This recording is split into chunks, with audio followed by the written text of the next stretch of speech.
Okay, 3 audience members. 2. So today I'm going to be giving a special occasion speech on my mother for Mother's Day.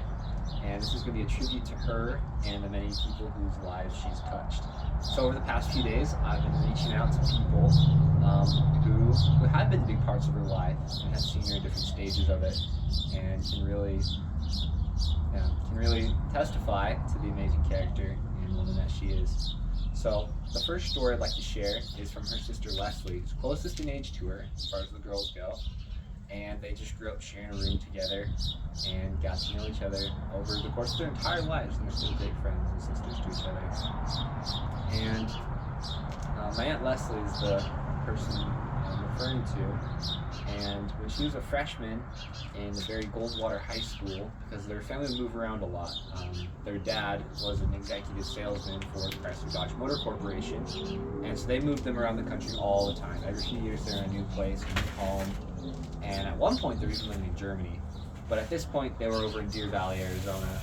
And my Aunt Leslie was a freshman at the Barry Goldwater High School. And my mother was a senior.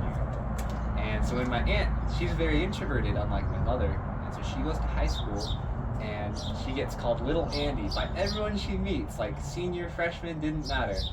If they're goths just like Marilyn Manson, they knew her, and they would refer to her as Little Andy, no matter who it was.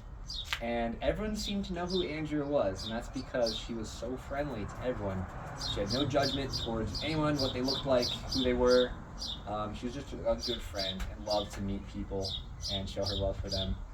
And so that kind of got projected a little bit to Leslie, but it was a good association to have because Andrea was such an amazing high schooler person, even then. And the next story I'd like to share is from her husband, Eric.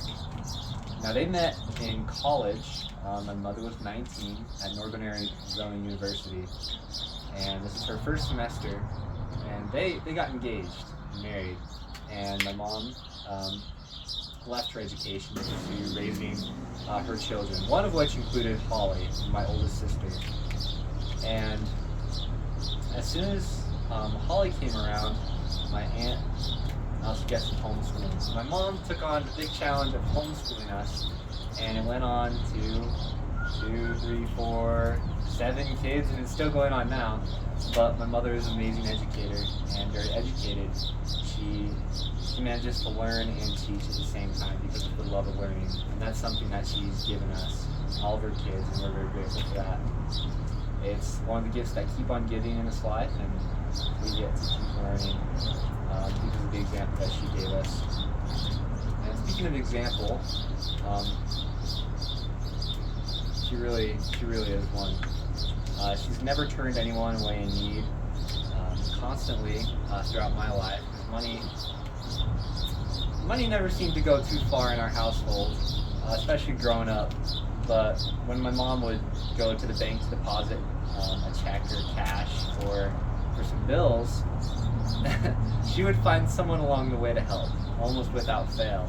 And so even in her time of need and her family's time of need, she justified giving to others. And that generous spirit displayed in so many parts of her life. Over the past 2 years, I was serving a mission, a service mission for 2 years, helping those around me. And I would constantly talk to her about my experiences and get advice and whatnot. But a lot of the things that I didn't hear was how much service she was offering that she wasn't publicizing. She just does it because it's the right thing to do. And so she taught English classes for 2 whole years and just did a myriad of things along the way while she was doing that, such as driving people there, helping people who couldn't speak very good English get a car, take a driver's test, learn to drive the American roads, read the American signs. And it was truly just an amazing act of service, self-sacrifice, and love that I will forever try to grow to the example of. So with that in mind, I hope you learned a little bit more about the character of my mother and what an amazing person she is. We love her, and I love her. Love you, Mom.